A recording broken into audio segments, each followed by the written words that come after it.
बात उन दिनों की है जब मैं मिलिट्री ट्रेनिंग के लिए 3 एमटीआर मडगांव, गोवा गया हुआ था। कुछ दिनों के लिए मिलिट्री अस्पताल पणजी में मैं अपने पैरदर्द के इलाज के लिए रुका हुआ था। एक दिन यूं ही मैं अपने एक दोस्त साजन के साथ कंडोलिम बीच की तरफ घूमने निकला था। पहले हम मिलिट्री अस्पताल से बस लेकर फेरी टर्मिनल पहुंचे। फिर हमने पंजिम का मांडोवी दरिया फेरी से पार किया। फिर वहां से हम दोनों कंडोलिम बीच के लिए बस में बैठ गए। आपको बता दूं कि कंडोलिम बीच पंजिम से 13 किलोमीटर दूर है। साथ ही ये भी बता दूं कि पणजी को ही आम बोलचाल में पंजिम कहा जाता है। खैर, हम बस में सवार हो चुके थे। हम 3 सवारी वाली सीट पर बैठ गए थे। तीसरी सवारी कोई और थी। वह मर्द था। मेरा दोस्त साजन शीशे की तरफ वाली सीट पर बैठ गया था। मैं बीच वाली सीट पर बैठ गया। अचानक मेरी नज़र हमसे अगली सीट पर बैठी लड़की पर गई। उस पर सिर्फ एक ही सवारी बैठी थी। वह 18-19 साल की लड़की थी। उसका रंग सांवला था। उसके हाथ में गोवा मेडिकल कॉलेज और अस्पताल का कार्ड था। कार्ड पर उसका नाम मीनू लिखा हुआ था। मैंने अचानक ही पूछ लिया, आप जीएमसी से आ रही हैं? उसने कहा, हाँ। मैंने कहा, मैं भी इलाज के लिए जीएमसी में जाता रहता हूँ। मैंने एकदम पूछ लिया, आपको क्या हुआ है? वह बोली, छाती में दर्द है। ये भी पड़ी वापसी, क्या पूनम को अपनी गलती का हुआ एहसास? मैंने अफसोस में कहा, ओह। फिर उसने पूछा, आप कहाँ जा रहे हैं? मैंने कहा, हम भारतीय सेना में हैं। मैं अपने दोस्त साजन को कंडोलिम बीच दिखाने ले जा रहा हूँ। वो लड़की मेरे साथ बात करने में खुशी महसूस कर रही थी, इसलिए मैं बातें जारी रखना चाहता था। फिर मैंने पूछा, क्या आप भी कंडोलिम बीच पर जा रही हैं? उसने जवाब में कहा, नहीं, रास्ते में मेरा गांव है। मैं वहां जा रही हूँ। अब मीनू मुझे अपनी सी लगने लग गई थी। मैं भी उसके सपने देखने लगा था। उसकी भावनाएं भी शायद कुछ ऐसी ही होंगी। उस उम्र में हर लड़का लड़की के मन में अपने एक जीवन साथी की तलाश रहती है।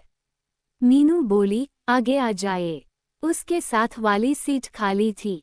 वह फिर बोली, आपको बात करने में दिक्कत आ रही है, आगे आ जाए। मेरा दोस्त साजन बोला, जाओ, आगे चले जाओ। मैं आगे जाकर मीनू के साथ वाली सीट पर बैठ गया। वह बोली, तुम्हारा दोस्त अकेला रह गया, उसे भी बुला लो। मैंने साजन से आगे आने के लिए कहा, पर उसने कहा कि कोई बात नहीं, आप अपनी बातें करो। मैंने मीनू को अपनेपन से कहा, आप भी हमारे साथ बीच पर चलो, हमें भी बीच घुमा लाओ। उसने कहा, जी नहीं, मैं नहीं जा सकती, मेरा घर जाना जरूरी है। इतने में कंडक्टर आ गया। मैंने उससे कहा, 2 टिकट कंडोलिम बीच के और 1 टिकट। उसके गांव का नाम मेरे मुंह में ही रह गया। उसने बात मेरे मुंह से छीनते हुए कहा, 3 टिकट कंडोलिम बीच।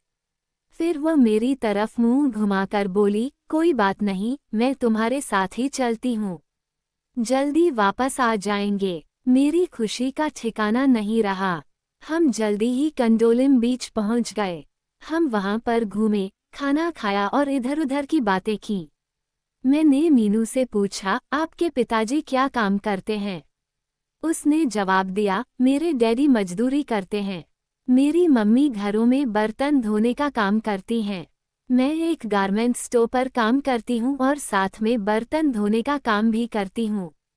मीनू ने ये भी बताया कि एक उसकी बड़ी बहन है जो शादीशुदा है और पणजी में अपने पति के साथ रहती है। उसके मम्मी डैडी कोल्हापुर से यहाँ आकर बसे हुए हैं। बिना संकोच किए उसने सब कुछ साफ साफ बता दिया था। उस समय मेरी उम्र 23 साल थी और उसकी उम्र 19 साल थी। उम्र का अंतर ठीक था। मैंने पूछा, आप कितना पढ़ी लिखी होंगी?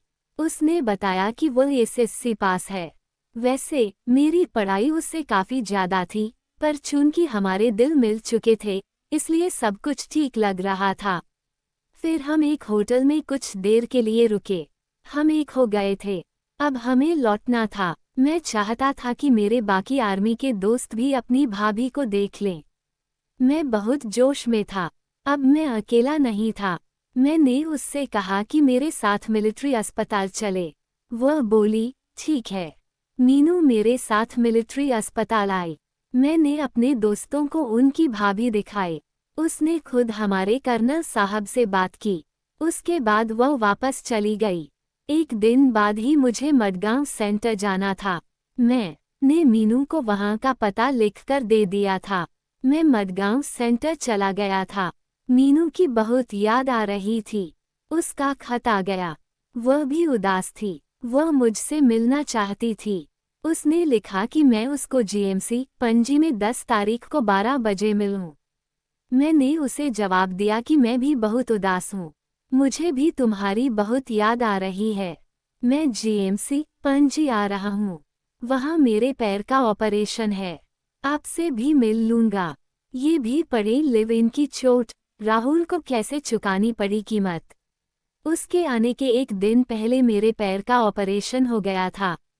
मैं वार्ड में भर्ती था। जब उसने मेरा नाम लेकर इंक्वायरी पर पता किया तो स्टाफ ने मुझसे मिला दिया। मिलने के लिए उसे कम समय दिया गया था। मैंने उसे बताया कि मैं परमानेंट डिसेबल्ड हो गया हूँ। अब मुझे नौकरी छोड़नी होगी और मजबूरन अपने घर पंजाब जाना होगा। मुझे नौकरी छूट जाने का गम था। मन में बहुत सी बातें घूम रही थीं कि बिना नौकरी के मेरा कैसे गुजारा होगा, मीनू को कहाँ रखूंगा, क्या करूं? वापस अपने घर पंजाब चला जाऊं या यहीं रहकर कुछ काम धंधा करूं? वह मुझसे मिलकर जल्दी चली गई। मैं और उदास हो गया था। उसके अगले दिन मैं अपने मडगांव सेंटर चला गया। एक हफ्ते बाद टाँके कटवाने के लिए जीएमसी आया था और टाँके कटवाकर वापस मडगांव सेंटर चला गया था। नौकरी से डिस्चार्ज के कागज तैयार हो गए थे। पेंशन नहीं लगी थी क्योंकि मेडिकल बोर्ड ने डिसेबिलिटी की वजह ट्रेनिंग नहीं लिखी थी। मैं अपने घर पंजाब नहीं जाना चाहता था। जिसके साथ मैं नई जिंदगी बसाने के सपने देख रहा था, उसे कैसे छोड़कर जाता। नौकरी छोड़कर गरीब माता पिता को कैसे मुंह दिखाता। पैसे से हाथ खाली थे। कोई छोटा मोटा कमरा या घर भी तो किराए पर नहीं ले सकता था।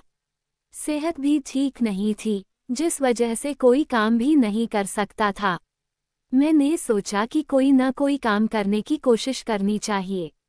कर्नल साहब की सिफारिश पर मुझे एक पेट्रोल पंप पर नौकरी मिल गई।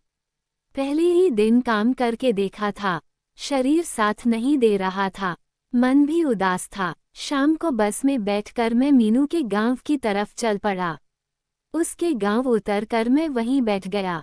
वहां से उसके गांव जाने के लिए थोड़ा पैदल रास्ता था। कदम आगे जाने से रुक गए थे। मन कोई फैसला नहीं ले पा रहा था कि क्या करूं। इतने में वापसी की बस आकर रुकी। मैं बिना कुछ सोचे ही उस बस में बैठ गया। वहां से पणजी से मडगांव सेंटर पहुंच गया। अगले दिन रेलवे का टिकट वारंट लिया और वापस अपने घर पंजाब के लिए चल पड़ा उदास मन लेकर। आज मेरी उम्र 50 साल से ऊपर हो गई है। उसको मैं एक पल के लिए भी नहीं भूल पाया हूँ। मीनू के साथ बिताया एक एक पल मुझे ऐसे याद रहता है जैसे कल की ही बात हो।